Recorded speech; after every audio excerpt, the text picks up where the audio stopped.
Thank you very much. Great to have you. And thank you all for being here. My administration is taking new action to ensure that America has the medical resources and equipment needed to fight the global pandemic. It's been a brutal pandemic for over 150 countries all over the world. We've had great success over the last month.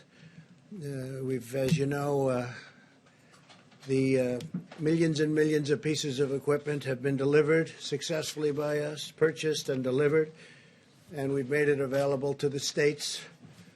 And the governors have been very gracious for the most part, I would say. There are a couple that aren't appreciative of the incredible job. They have to do a better job themselves. That's part of the problem. But generally speaking, I have to tell you, the governors have been great. I just spoke to the governor of New Jersey, Governor Murphy, and he's very thankful. And Governor Cuomo has been very nice. They've really appreciated, I think, what the federal government has done. You look at the hospitals that are being built all over the country by the Army Corps of Engineers and FEMA. It's been really incredible. Nobody's seen it. They'll build hospitals in 2 or 3 days, portable hospitals. This afternoon, I invoked the Defense Production Act to compel General Motors to accept, perform, and prioritize federal contracts for ventilators. Ventilators are a big deal, and we've delivered thousands of them, and oftentimes you don't need ventilators very much. Hospitals don't have very many, and now we're turning out that we have to produce large numbers, but we've been able to do that, and we're going to be doing a lot more. This invocation of the DPA should demonstrate clearly to all that we will not hesitate to use the full authority of the federal government to combat this crisis. We thought that we had to deal with, as an example, General Motors, and I guess they thought otherwise. They didn't agree, and now they do. They do agree, and I think we might be able to pull it, but we let them know the way we felt, and they can't be doing that. We'll work in partnership with the private sector, but where an emergency exists, and it's very important that we get to the bottom line, and quickly we will do what we have to do and immediately exercise all available lawful authorities to get the job done.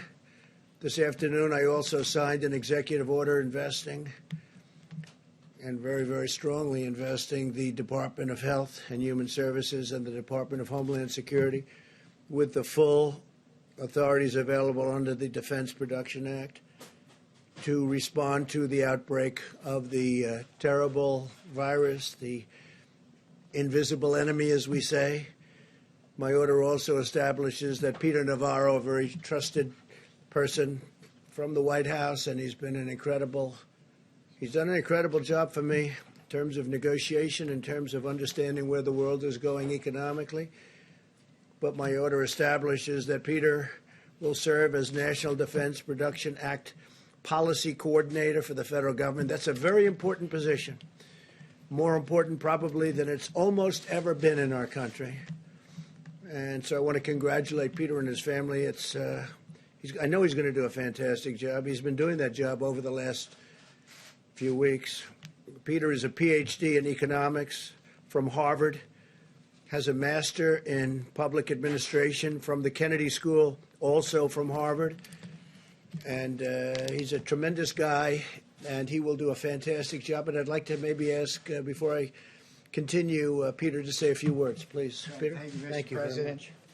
And of course, you know the Harvard joke. You can tell a Harvard man, you just can't tell him much, right? They can't tell him. So, anyway, on a serious note, let me just give you a little idea of the Defense Production Act and why it is so important. We are engaged in the most significant industrial mobilization since World War II. We have a wartime president fighting an invisible enemy, and we have the full force of government coupled with the full power of private enterprise bearing down on this problem for the American people, sir.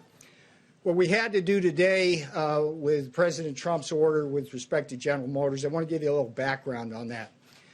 We need industrial mobilization to make adequate ventilators, particularly in the very short run, to help the people of New York, Detroit, New Orleans, Chicago, Denver, Seattle, all around this country as this virus bears down. And the ventilators really are the most important thing for patients who become most seriously ill. They are literally the lifeline for people. And I've personally been working with FEMA, and I've been working with HHS and over 10 ventilator companies, making sure we can get what we need as quickly as possible. And virtually every one of those companies has been cooperative, patriotic, moving in Trump time, which is to say as soon as possible, sir. But we did have a problem with GM and Ventec. On the one hand, we had Ford and GE moving forward on a similar kind of project, patriotically moving as fast as possible. Over the last several days, we ran into roadblocks with GM. We cannot afford to lose a single day, particularly over the next 30 to 60 days. So President Trump invoked the Defense Production Act as a way of enhancing and accelerating this mobilization. I salute him for doing so. It's going to make my job so much easier. For the most part, we've had tremendous cooperation from the private sector. Today, sir, was the right day to do it. Thank you, sir. Thank you very much. Thank you, Peter. And good luck. My administration is marshaling the full power of the American government, and we will do that, and that's what we've done, and we will continue to do it until our war is won. Economic, scientific, medical, military, and homeland security, all of this to vanquish the virus. We are working to sign contracts immediately with the major ventilator companies in the country, including GE, Philips, Medtronic, Hamilton, Zoll, RedMed, Hillrom, and Vyaire. These are all companies that do this, great companies. The FDA will be reducing and waiving unnecessary regulations in order to get this done. We're going to be getting rid of certain, let's say, barriers to speed. We want them to get it done quickly. They've been doing it for a long time. They've been making ventilators for a long time. Hopefully General Motors will join in the fray. Under the normal condition that you would be, regular times, 29,000 ventilators are distributed in the United States each year. In the next 100 days, well, first of all, we've already delivered thousands of them.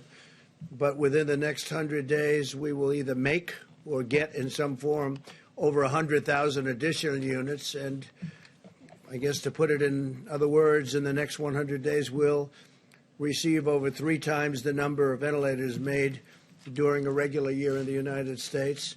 And that doesn't include all of the thousands and thousands that we've given to the various states, a lot of them. We delivered thousands, as you know, to New York, and they didn't know they got them. And then we also had thousands put in a warehouse, and that was also for New York, and they just found out that they were there. So we have to make sure that when we deliver things, they get distributed. Earlier today, I spoke to the CEO of Boeing, Dave Calhoun, and Boeing will be producing and donating face shields to help our medical professionals on the front lines. These are actually pretty intricate in terms of the plastic and the quality of the materials. They're important. They've got to be top of the line, and they're going to do thousands of these a week. They've already tested the production, and they're ready to begin producing all of these shields. It's the plastic shields that go over the face. Well, Boeing is also offering us the use of their what they call the Dreamlifter cargo plane. It's the largest plane in the world, and this is sort of a picture of it. They called up just a little while ago, and that can sort of take anything. That's the biggest in the world, and they're letting us use that for the distribution of product all over the country, especially the heavy product or large quantities of product. And Boeing will dedicate up to 3 planes to the mission of flying medical supplies anywhere we need it. Each plane can carry 63,000 pounds of cargo per flight. That's a lot of cargo. I also signed an executive order giving the Department of Defense and Department of Homeland Security the authority to activate the ready reserve components of the armed forces. This will allow us to mobilize medical, disaster, and emergency response personnel to help wage our battle against the virus by activating thousands of experienced service members, including retirees We have a lot of people, retirees, great military people, they're coming back in, who have offered to support the nation in this extraordinary time of need. And they come back in, they don't say how much, they don't say what are we getting paid, they just want to come back in. It's really an incredible thing to see. It's beautiful. This afternoon, I also signed into law $2.2 trillion in urgently needed relief for our nation's families, workers, businesses, and Americans of every race, color, religion, and creed. And the $2.2 trillion goes to $6.2 trillion, depending on need. So it's the largest bill ever signed, and not just emergency relief, but of any kind. We've never signed a bill of that magnitude. And, you know, incredibly, it was 96-0 in the Senate, and it was essentially the same thing in Congress. They did it very quickly. In the House, they did it very quickly. So if you look at Congress, what they've been able to do, the House was voice vote, I guess they would call it, and something like that rarely takes place, and 96-0 in the Senate for the largest bill in the history of our country. That's pretty good. And I want to thank Republicans. I want to thank Democrats for coming together for the whole of the nation. And this is a great thing, a great victory. This is going to save companies that are incredible companies, but that are going to need some help because of what happened. A month ago, they were outstanding. They were having the best year they ever had. And then we got hit. And so we'll help them out. It's thousands and millions of jobs. It's millions of jobs. And I just want to thank everybody for working so hard. And that includes the people standing with me right here. The legislation extends a vital lifeline to American families and American workers with job retention loans for small businesses. And a big focus of the bill is small businesses. They're really they're the energy. They're whatever you want to call it in terms of our nation. They push. People have no idea how big a factor, Peter can tell you, the small businesses are in this country from an economic standpoint, from a job standpoint. We expand the unemployment benefits for workers very substantially, and direct cash payments will be going to American citizens, substantial. This legislation also provides a massive increase in funding for hospitals, for the Disaster Relief Fund, and critical supplies, including masks, respirators, and pharmaceuticals of all types. And speaking of pharmaceuticals, as you know, we're working on vaccines. We're getting some good response, and we're working on therapeutics and cures. And we have some very interesting things happening. This afternoon, Apple launched a new tool created in partnership with our task force, the CDC and FEMA. Any individual who is concerned that they might have the virus can now download the free COVID-19 app on their iPhone and answer a set of simple questions about their symptoms and risk factors. It's getting to be a very modernized system indeed. They'll soon receive HHS recommendations on what to do next, including whether they should get tested or not. And again, we only want people to get tested if we think they need it. In a few moments, Secretary DeVos and Secretary Perdue will discuss new partnerships with the private sector that are providing meals to millions of students while schools are closed.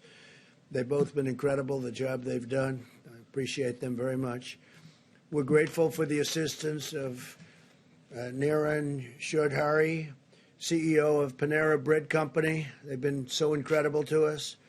And to the people of our country, and Denton McLean, chairman of McLean Global Logistics, and they've joined us. They're on stage with me. They're going to speak. Throughout this ordeal, I've been awed and inspired by the American people more than anything else, more than anyone else. Americans of every walk of life have followed the guidelines, shown incredible compassion, and sacrificed greatly on behalf of their fellow citizens.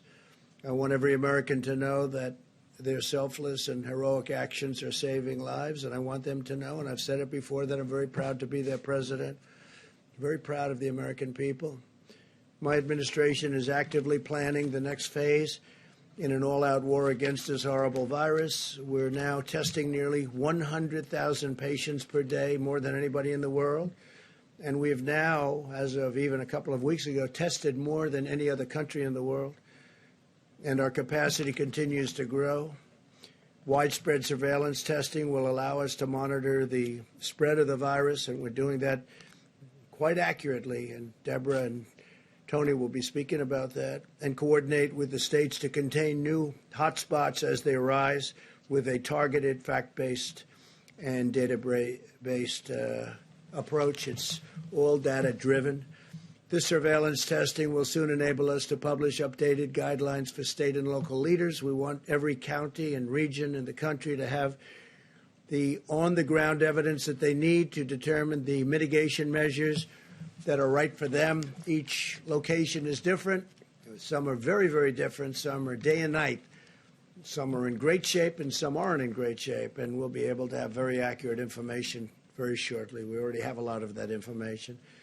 America is bravely battling this pandemic through cutting-edge science, medical innovation, and rational, deliberate, and determined vigilance.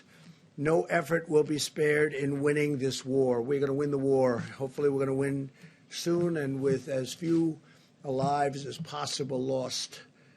You see what's going on all over the world. You see the lives. You see Italy. You see Spain. You see all of these countries going through so much, going through such hell. And we're all in very strong communication. I can tell you our professionals are dealing with them every day. Many of the countries, so many countries, but many of the countries we're dealing very directly and closely. And we're going to be in very good shape in terms of certain equipment that's very hard to get, very hard to manufacture, and at the right time we'll be distributing that equipment throughout the world to other countries. Boris Johnson was asking for ventilators today. As you know, he's tested, unfortunately, he's tested positive, and it's a terrible thing. But he's going to be great. I'm sure he's going to be totally great. But they want ventilators. Italy wants ventilators. Spain wants ventilators. Germany wants ventilators. They're all calling for ventilators. Well, we're going to make a lot of ventilators, and we'll take care of our needs, but we're also going to help other countries. So I just want to thank everybody. I want to thank our great American citizens, and a lot of incredible things are happening, really happening, and it's too bad. I was saying before, we had the press conference when we had a signing ceremony when we signed the largest bill in our history, and I said, think of it, 22 days ago, we had the greatest economy in the world. Everything was going beautifully. The stock market hit an all-time high again for the over 150th time during my presidency, and the world was looking good. And then we got hit by the invisible enemy, and now you have countries all over the world reeling. But we're winning it, and we'll be bigger and better and stronger than we were even before. And we will also have apparatus in place that works. We won't have broken systems. We'll have incredible systems. So if this should happen again, and hopefully it won't, but if a thing like this should happen again, we'll be able to handle it very much more easily. So with that, I'll take a few questions. Steve, please. Tell us a little bit about these negotiations with General Motors. What were they reluctant to do, or was it a debate over cost or profits? Well, it got to be a debate over cost. We don't want to think too much about cost when we're talking about this. This is not cost. I wasn't happy where General Motors built plants in other locations over the years, not so much during my term, but they built a lot of plants in other countries. I won't name the countries, but you can imagine. And so I didn't go into it with a very favorable view.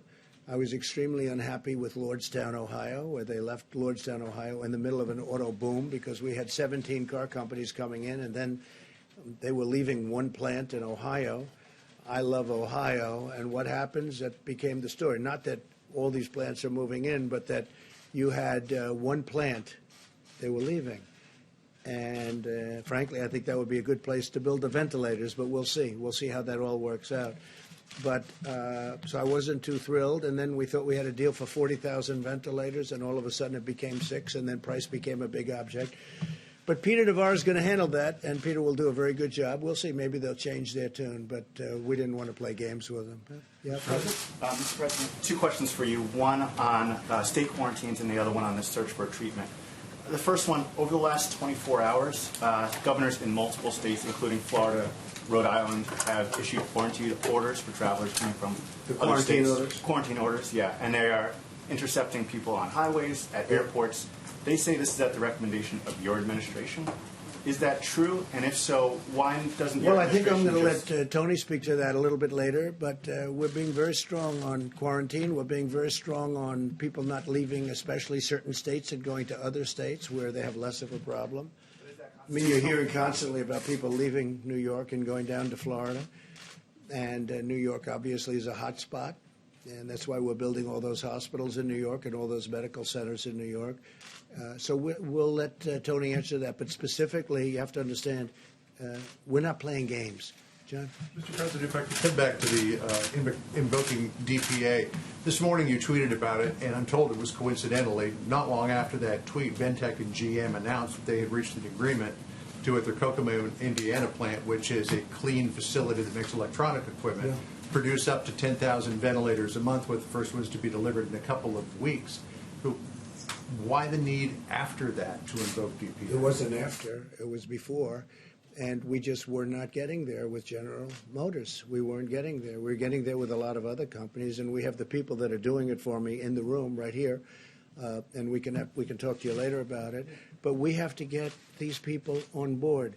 We're not looking to get into a big deal on price. We're not looking to be ripped off on price. We don't want prices to be double, triple what they should be. So General Motors, we'll see what happens. But now they're talking. But they weren't talking the right way at the beginning, and that was not right to the country. Just following that, Mr. President, last night you told Sean Hannity you didn't think that there was a need for 30 or 40,000 ventilators, yet today you basically federalized General Motors to produce tens of thousands. Well, I think there's a very good chance we won't need that many. And I think, frankly, there's a great chance that we're not going to need that many. But you know what? There are a lot of other people that are going to need them. We have countries all over the world that are friends of ours, and we will help those countries. We're in a position to do things that other countries can't. So we have sort of an interesting position. We can make them because we're going to be making over 100,000 pretty quickly.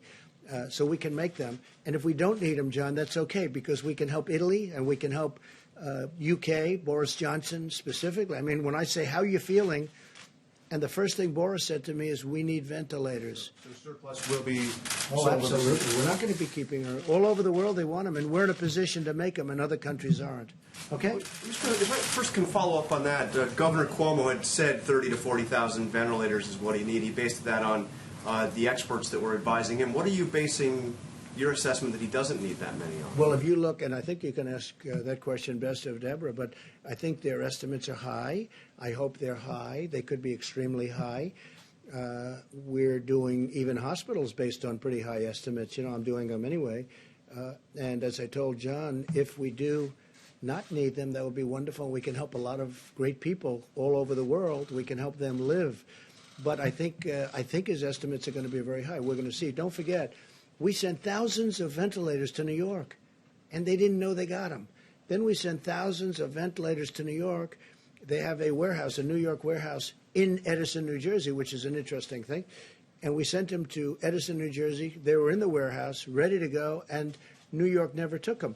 So they knew they were there. So we have to get people lined up. But we've given them, and I'm not blaming New York. Look, this is something that's of a magnitude that nobody's ever seen before. But I'll tell you what, the federal government's done a hell of a job. So we sent thousands of ventilators to New York, and they didn't know about it at the time they were complaining. Thousands. We had 2,000, and then 2,000, and then 4,000, and they were going there in large numbers. And then before that, we sent many thousands. We want to have so many that we do have more than we need, because we can send them to other great countries, other countries that have been our friends, and they'll never be able to do it themselves.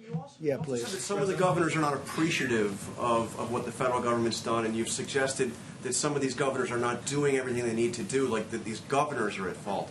Can you be specific? What more in this time of Well, I think we've done a emergency great should job for the governors state of Washington, and I think the governor, who's a failed presidential candidate, as you know, he leveled out at zero in the polls. He's constantly chirping, and I guess complaining would be a nice way of saying it. We're building hospitals. We've done a great job for the state of Washington. Michigan, all she does is she has no idea what's going on, and all she does is say, oh, it's the federal government's fault. And we've taken such great care of Michigan. You know the care we've taken of New Jersey. I think if you ask Governor Murphy of New Jersey, how are we doing? I think he'd say great. I think. He's a Democrat. Governor Cuomo has really said we're really doing a great job. And I saw the news conference where he was thanking the people from FEMA, the people from Army Corps of Engineers this morning. I mean, they built a hospital like in 3.5 days. And it's a big hospital in the Javits Center. And they're building medical facilities in different parts of New York. And Governor Cuomo's been appreciative. But, you know, a couple of people aren't. We have done a hell of a job. The federal government has really stepped up. But what I'm asking is, what more specifically do you want the governor of Washington? All I want them to do, very simple. I want them to be appreciative. I don't want them to say things that aren't true. I want them to be appreciative. We've done a great job. And I'm not talking about me. I'm talking about Mike Pence, the task force. I'm talking about FEMA, the Army Corps of Engineers. There's no country in the world could have done what the Army Corps of Engineers has done and is doing. Now they're going in and building they're going into hotels and renovating hotels. That should be for governors to do. That should be for states to do. We have the Army Corps of Engineers so teed up and so stocked up, and they're really psyched, and they're incredible. And there's no games with these people. They're in there screaming, get it done, get it done. There's not like sitting around taking it easy. These are workers. These are incredible people. So I think the Army Corps of Engineers, when somebody, for political reasons, wants to blame, I view that as blaming these incredible people. Nobody's ever seen it. I don't know if you've been to the Javits Center. Now, I've seen it. I would love to go there, but with all that we're doing, we will be tomorrow at the hospital boat. We have this incredible hospital boat. It was supposed to be ready in 3.5 weeks because it's under maintenance, a big maintenance contract. We were able to get it done quickly. We were able to stock it up to the top, and it's leaving tomorrow at 2 o'clock. It's leaving Virginia. It'll be in New York on Monday, weeks ahead of schedule. I think even the media, I think the media and governors should appreciate it. And I have to say, the media's been pretty good, and the governors have been really good, except for a couple. And with them, it's just political. How's Trump doing? Oh, well, I don't know. Let's blame. Because we have done a job the likes of which nobody's seen. So it's the words they're saying that you're concerned about. I think they should be appreciative. Because you know what? When they're not appreciative to me, they're not appreciative to the Army Corps, they're not appreciative to FEMA. It's not right. These people are incredible. They're working 24 hours a day. Mike Pence, I don't think he sleeps anymore. These are people that should be appreciated. He calls all the governors. I tell him, I'm a different type of person. I say, Mike, don't call the governor of Washington. You're wasting your time with him. Don't call the woman in Michigan. Well, it doesn't make any difference what happens. The governor of Washington? No, you know what I say? If they don't treat you right, I don't call. He's a different type of person. He'll call quietly anyway, okay? But he's done a great job. He should be appreciated for the job he's done. Yes, ma'am. Given that older Americans are advised to stay at home and avoid travel, is it absolutely necessary for you to go to Norfolk, Virginia tomorrow to wave goodbye to the ship? No, but I have spirit for the country. We have sailors, we have doctors on that ship, we have everything. I'm not going to be jumping around in a huddle. But, yeah, I think it's a great sign. The President of the United States, they got a ship out of maintenance, completed all the work in a fraction of the time. It was supposed to be there for 3.5 additional weeks, and they got it done, and it's in great shape, and they're sending it up. So the answer, it's a good question. It's a fair question.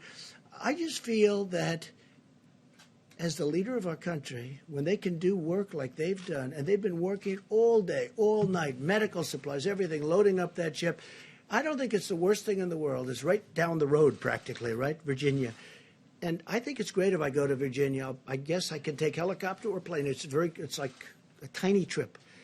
And I think it's a good thing when I go over there and I say thank you. It doesn't mean I'm going to be hugging people, and it doesn't mean that I'm going to be shaking people's hands and everything. But I think it sends a signal when the president is able to go there and say thank you. So, we'll be careful. Peter? Mr. President, on the stockpile of supplies for a pandemic, yesterday from the podium you blamed your predecessor, saying that when you arrived as president, you said, quote, "We took over an empty shelf." You've been president now for more than 3 years. Why didn't you and your administration fill that shelf? Yeah, I did. We did fill it twice. We filled it twice, and we've been distributing that for literally a year. So why are we We've in been this position, filling I guess out. Americans are asking? Nice question, Peter. Thank you very much. We've been filling it out, and we've been filling that stockpile many, many times. It's been filled many, many times, and now what we're doing is something different because I think it's better. We'd fill it, so it comes from wherever the point of manufacture or whatever is. We fill it. And then we go, now it's full, now we take it and we distribute it around. Now what we're doing is we have an emergency. We're saying, go direct, go direct, go direct. We fill it only where necessary, but now we're trying to go direct. So they drop it off in New York, or they drop it off in Michigan, they drop it off in Virginia, wherever it may be, Florida. Well, Florida's getting a lot of things. And we're finding it's a much better system. But we filled and we've stockpiled many, many times. Yeah, we ended up with an empty shelf. Yes, please. You spoke to Chinese President Xi yesterday. What did he tell you in terms of data that he's going to share and how they got the number of cases to go down? So I had a great conversation with the president of China last night, pretty late in the night. It was fascinating to me. You know, they have it's a different kind of a world. It's a different form of government, to put it mildly. We talked for a long time. We talked for at least an hour, I guess. And one of the things I was asking him is, you know, when did you notice that this was happening? We talked about the whole concept, how it happened, when it happened, what was the most effective use. I mean, was it the fact that, you know, distance the best thing? We talked about everything. And he's gotten and developed, because they're ahead of us from the standpoint of time. It happened there actually long before it happened here. By the way, it would have happened here a lot sooner had we not kept those people out, the Chinese people coming over to the country, had we not kept them out. But we talked about it because he's had additional experience of having been much earlier. And he's developed some incredible theories, and all of that information is coming over here. A lot of it's already come. The data, we call it data. And we're going to learn a lot from what the Chinese went through. Our relationship with China is very good. We also talked about the trade agreement, but I must tell you, this whole invisible enemy has taken over the world. Nobody cares about trade. Nobody cares about anything. You want to talk about trade, they immediately get back to this. So we really did. We talked about trade. You know, they're starting to buy very heavily from the farmers under the agreement, under the trade deal that we just signed. But honestly, me, all of us, everybody's talking. You turn on television, you read the papers, it's all about this. And you know what? It probably should be mostly about this. It's hard to talk about, hey, how you doing with buying from the farmers? They have started very, very large buying, as you probably have read. But what we really focused on was this. I also said, how have you done with cures, and how have you done with respect to vaccines? We discussed that. And, you know, they're doing like we're doing. They're working on it very hard. They think they have some interesting things have been determined, and we'll see what happens. But we talked a lot about vaccine. We talked a lot about possible cures.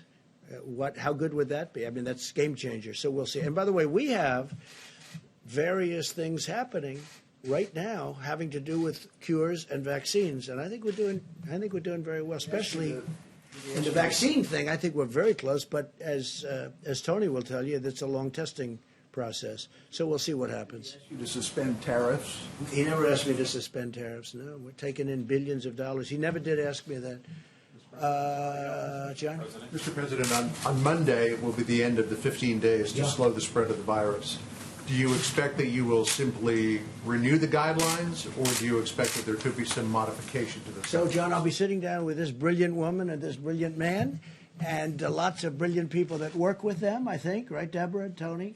And we'll be sitting down on Monday or maybe Tuesday, depending on which is the best for everybody, and we'll be making that determination. Okay, we'll be making it. And by the way, obviously, we're not doing it for New York. You see, New York is just coming into this really heated situation. We're building a lot of things in New York right now that nobody thought would ever be building. A lot of things are happening in New York. So obviously, but we are talking about possibly other parts of the country which really aren't affected to any major degree. Or maybe we won't do that because maybe at the advice of a lot of very talented people that do this for a living. They won't want to do that. They won't want to expose anything. They want to do it all at one time. These are the kind of things we'll be talking about. So for people at home who are wondering how long are we going to have to live like this, what advice would you give them? Well, it depends. We do want to flatten the curve. We want to see that curve start heading down in the other direction at a minimum. And we really have to talk about areas of the country that have not been affected or certainly have had a very small effect. And we'll see. I certainly want to get it open as soon as possible. I don't want it to be long, but we also want it to open safe. Otherwise, what did we do? So could it be months? I hope not. I hope it's going to be sooner. I hope it disappears faster than that. I really think that the people of our country have done a great job. I looked last night, I was watching, and I'm looking down Madison Avenue and Fifth Avenue. John, there were no people in the street. I mean, normally you wouldn't be able to see the sidewalk. There'd be cars all over. It'd be like rush hour stuff. I'm looking at it, and I'm saying, I can't believe it. There are no cars. There are no people. There wasn't one person on Fifth Avenue walking down the street. I've never seen that before. You know, I guess maybe at 1 o'clock in the morning, 4 o'clock in the morning maybe, but I've never seen that before. The people have been incredible. They've really been, when you talk about distancing, social distancing, I mean, you know, we don't have a law. We're not going to put them in jail, and yet they're really, I think there's two things. Number one, they are afraid, and number two, they really are wanting to win this thing. Yes, please. I wanted to ask you about United Airlines said today that they're worried that there's not enough money for them in the $2.2 trillion bill that you just signed, and that at the end of the sort of aid period, which would be the end of September, where the restrictions on layoffs come off, that they could be seeing significant layoffs. And so I was wondering what your reaction to that was, and what the administration might do to prevent. So yeah, sure, it's a good question. We have brilliant people. We have a tremendous amount of money, and we have brilliant people that I'm taking from Wall Street, with Secretary Mnuchin, who's done an incredible job, a brilliant guy. I'm taking from Wall Street. People that I've known, that you all know, the top people in the world. They don't want money. They don't want, I mean, will they get something? I guess maybe they'll get, who knows, peanuts, what they want compared to what they would normally get. I'm taking the smartest, the most brilliant people in the world in finance, and they're going to be dealing. I'm not going to hire somebody that's never done it, that's a political person or anything else. We're getting the most brilliant financial minds in the world. I know all of them. You know all of them. I mean, you read about all of them. I guess some you don't read about, and they're probably the smartest of them all. But the fact is, we're taking these brilliant people, and they'll be dealing with United, and they want to help. Look, the airline business, I'll tell you right now, the airline business has always been a tough business. It's always been a very tough business, tough to make money with. It's got every barrier you can have, that business has. But for our country, it's very important. We have to take care of our country. We need the airlines to stay. It's also big for jobs. So we will be able to handle United, and we'll be able to handle Delta, and we'll be able to handle all of it. We have plenty of money. Now, will we end up owning large chunks, depending on what these great geniuses decide, along with the executives of the different companies? You know, it's possible. And they'll make a better deal on the loan, but the taxpayer will then end up owning a big chunk of companies. As an example, Boeing. Boeing, until a year ago, was the greatest company, I think, in the world by far. There wasn't anything close. I believe it was 1% of GDP, okay? Think of it. One company, 1% of GDP. It was flawless. Then it had the problems, and then it had on top of it this whole thing with the virus. So Boeing will probably need a hand, and we're going to bring Boeing back to health. But we have the smartest people in the world. We have the smartest, I don't even know if you know that. I think this could be the first time you've heard it. People like Larry Fink we're talking to, and that's BlackRock. And we have, you know, the smartest people. And they all want to do it. They all, I mean, this to them, they love this country. They all want to do it. So we're speaking to people like that, and they'll be able to work it out. I guess my question is, there's probably a tension between bringing companies back to economic health and protecting people's jobs. And I'm wondering if you're going to intervene and ask Treasury Secretary. No, I think they're the same thing. I mean, you know, bringing people back to health and protecting people's jobs. To me, and I'm okay at this stuff, that's the same thing. I'm in a much different position as president than if I were an investor or something. But I want to bring them back to health because I want to preserve their jobs, but I also want to preserve airlines because that's preserving lots of other jobs. That's preserving the travel and leisure industry, which is perhaps the largest industry in our country if you add it all up. You add up all the hotels and all the traveling and all the planes and everything else, probably by far the largest industry in our country. So saving the airlines is very important. And the airlines were all doing well. You know, the airlines were doing record business a month before this today, let's say.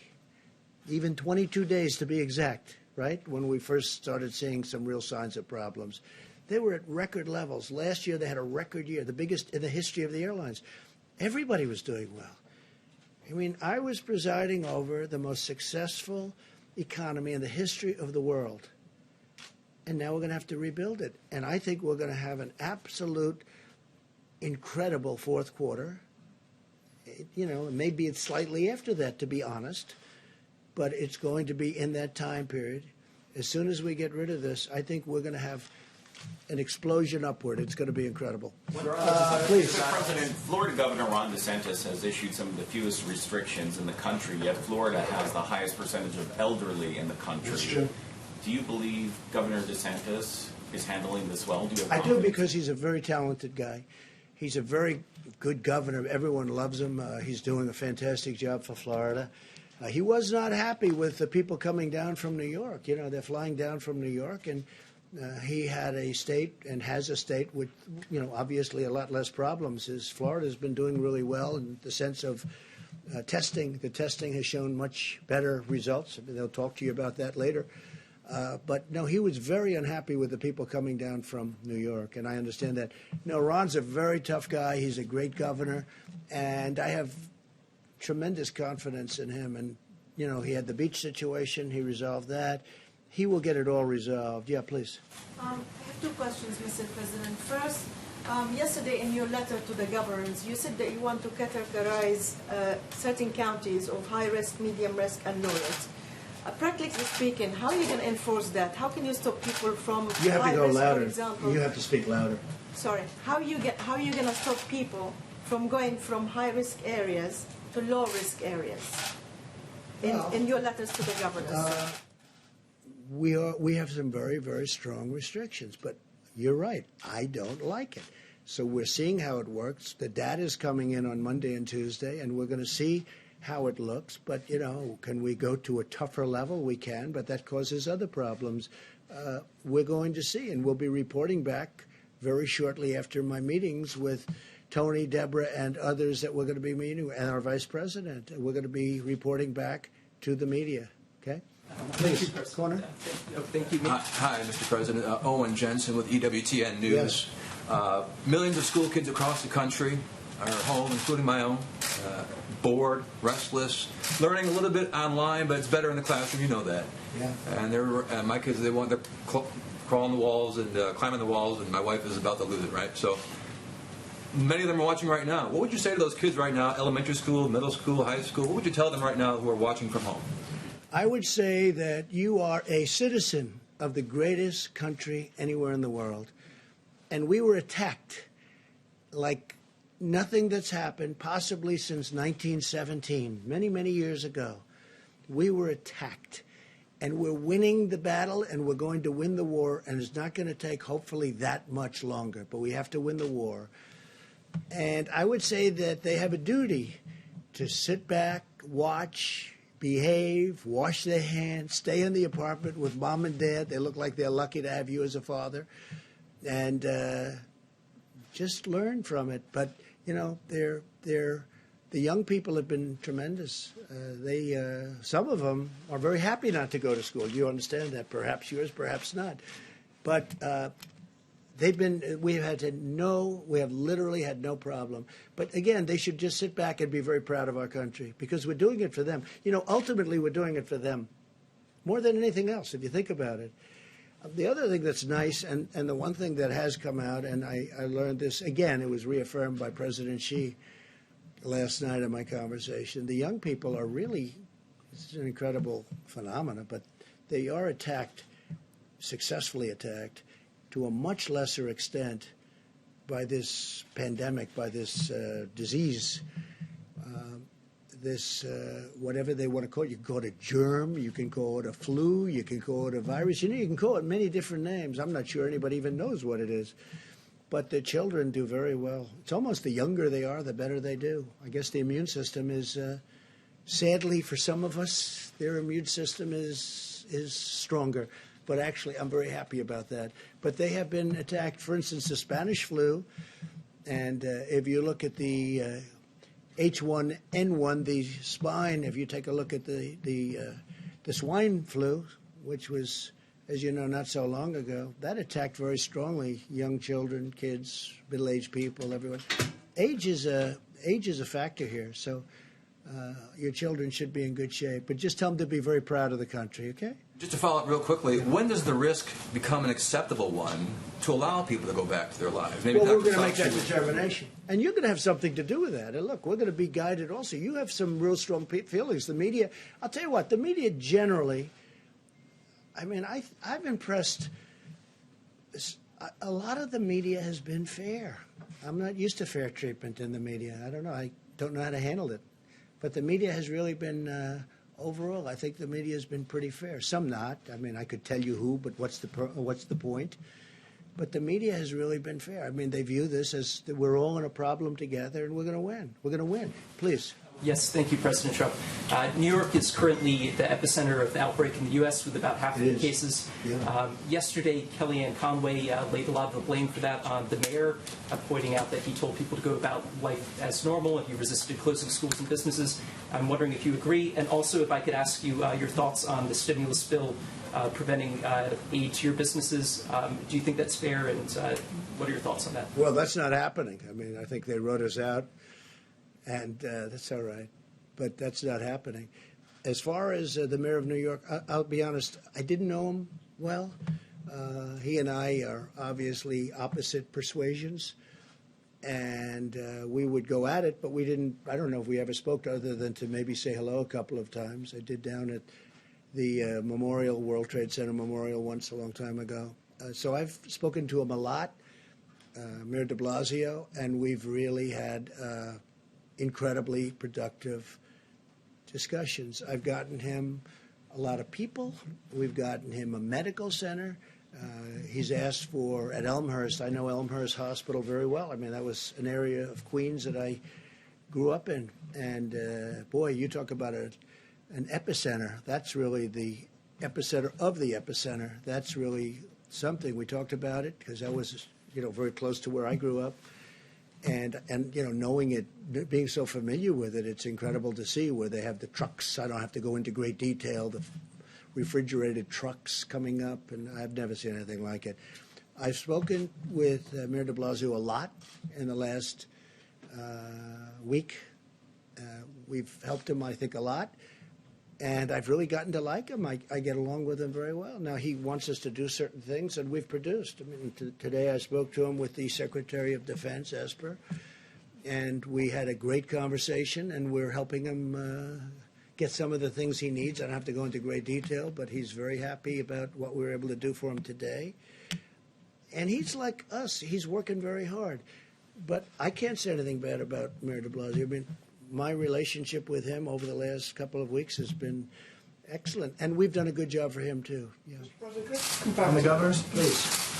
There's been a lot of talk about ventilators and PPE and that kind of thing, but what about hospital capacity? And are you, prepared for the stories? So we're that are doing going that. to Great come? question. We're increasing capacities. Hospitals can. Right. We're actually adding on through the Army Corps of Engineers. This is a big job, and we're doing it in many states, not just New York and California. By the way, Gavin Newsom's been terrific, I have to tell you, the governor of California. We're getting along really well. We're working hard for him. As you know, the hospital ship, the other hospital ship, and they are incredible, that just arrived in Los Angeles, fully stocked. But Gavin Newsom has been really good, and so many of the governors have been good. And these are governors that I've been fighting with about different things for a long time, the forest fires in his case, and the border, and all sorts of things. And here we are, getting along very well. So, and I appreciate his nice words. I really do. I really appreciate it. And the people with me appreciate it. Do you have another question? Well, I was going to say on the issue of hospital capacity Yeah. and beds and So, being able to yeah, treat good- people and good not question. have them die because they can't have a hospital. Yeah, well, I mean, look, we just started this. We were just notified, and some of the governors have asked us to build hospitals through extensions, through portable hospitals, through things. And, normally this, in all fairness, this is done normally through local government. We don't go into cities and expand a hospital that's existing. But we're doing it now because we really are equipped to do it. We have incredible people. And we're expanding hospitals. We're building many portable hospitals, not only Javits Center, where you have 4, plus you have 4 medical centers, but we're doing it in New Jersey, Governor Murphy. We're doing it in other states. We're doing it in California. We're doing some in the state of Washington, despite the fact that I'm not appreciative of the way the governor speaks. We're doing it in a lot of different locations, and we're doing a lot of expansions. We're also taking over buildings, and the city will go in, or the state usually will go in, take over a building, and we go in and equip it and make it so that it's now hospital functioning. They call it hospital functioning. We're doing a lot of that. Again, this is normally done by governors and then give it to the city to do. You bring it into the point. But we're doing a lot of that, and they're doing a great job, mostly done by the Army Corps of Engineers and FEMA. A couple questions on those governors. You and your team obviously have had classified briefings on the pandemic, I assume, for a while now. Were the governors included in those briefings that you would have got in January and February? When did you warn the governors, as you would have had the information first? Yeah. Well, they say I had classified briefings a long time ago, which wasn't true. But we've had briefings, and as I know it, the governors have also had many briefings by the federal government to tell them this thing was coming. This was a. Oh, I think we knew. I think we knew for a while. But if you take a look, I was the first one to say to China, and I have great respect for China. I will tell you that. But I was the first one when they had the problem to say you can't come in. And if you go back, that's a long time ago. So if I can follow up, Mr. President, on this question of ventilators, I understand you have a question whether or not New York needs as much as they want. Governor Cuomo is saying 21 days from Here's now. what we're going to have. Are you ready? We're going to have more than we're manufacturing a lot of them now. We're accumulating a lot. We're taking a lot through the act. We're taking a lot. We're actually taking them. And we're going to have, in a very short period of time, and Peter's doing it along with some very talented people, some really talented people. It's very impressive, actually. But we're actually taking a lot. We're going to have plenty. And if for some reason, John, you're going to need even more, we're going to be prepared. As an example, we've given out thousands and thousands, which I think you'll know. We accumulated thousands. We give them out. But we right now, I think in the stockpile, we have over 10,000. The reason we don't want to distribute that is for exactly what you're saying. If there's a mad rush in New York, or maybe in Louisiana, or maybe someplace else, we don't want to have given out all of those units, the ventilators, and then in those sections we give them to Iowa, but they didn't have a problem in Iowa. We give them to Idaho. We give them to lots of different places, and now we have to try and get them back, which is never easy to do. Here's my question. No, John, what I'm saying is this.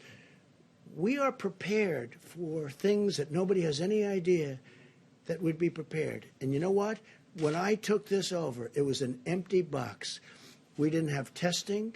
We didn't have anything. We had a broken system there. We had a broken system of stockpiling. We had a lot of broken systems. And I'm not just blaming President Obama. You go long before that. But in all fairness to all of the former presidents, none of them ever thought a thing like this could happen. But we have right now 10,000 ventilators in stockpile.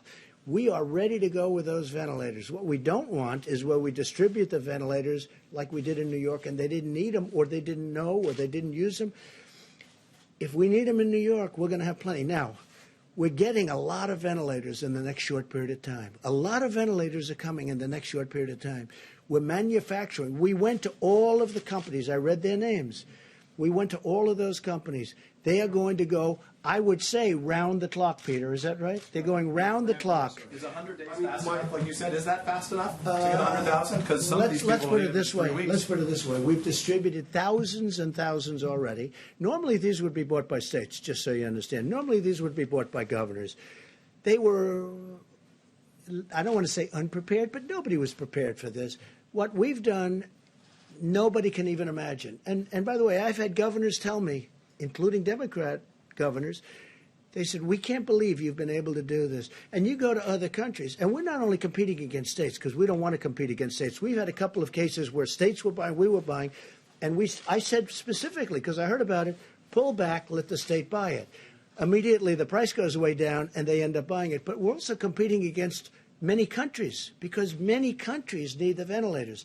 That's why I want to build more, if possible. John, maybe we'll take one more question. The question I was building up to is, are you able to guarantee, to assure these states, these hospitals, that everybody who needs a ventilator will get a ventilator? So here's what I'll tell you. I think we're in really good shape. This is a pandemic, the likes of which nobody's seen before. I think we're in great shape. I think that, number one, we've distributed – ventilators is a big deal. We've distributed vast numbers of ventilators, and we're prepared to do vast numbers. I think we're in great shape. I hope that's the case. I hope that we're going to have leftovers so we can help other people, other countries. Everybody who needs one will be able to get a ventilator. Look, don't be a cutie pie, okay? You know, everyone who needs one. Nobody's ever done what we've done. Nobody's done anything like we've been able to do. And everything I took over was a mess. It was a broken country in so many ways other than this. We had a bad testing system. We had a bad stockpile system. We had nothing in the stockpile system. So I wouldn't tell me what like being a wise guy. Go ahead. Mr. President, you signed a bill today the size of which could choke an entire herd of horses. And before you even had a chance to put pen to paper, people were already talking about the need for Phase 4. Yeah. Do you see a need for Phase 4, and where do you think the priorities would lie? There may be something where we're going to help states, because the states have been hurt very badly. And the beautiful thing about our country is $6.2 trillion, because it is 2.2 plus 4. It's $6.2 trillion, and we can handle that easily because of who we are, what we are. It's our money. We are the ones. It's our currency. We can handle it, and we can handle. I watched Jerome Powell the other day, and he did a good job. He said, "We'll do whatever we have to do." John, we have to do whatever we have to do. Where do you see the priorities?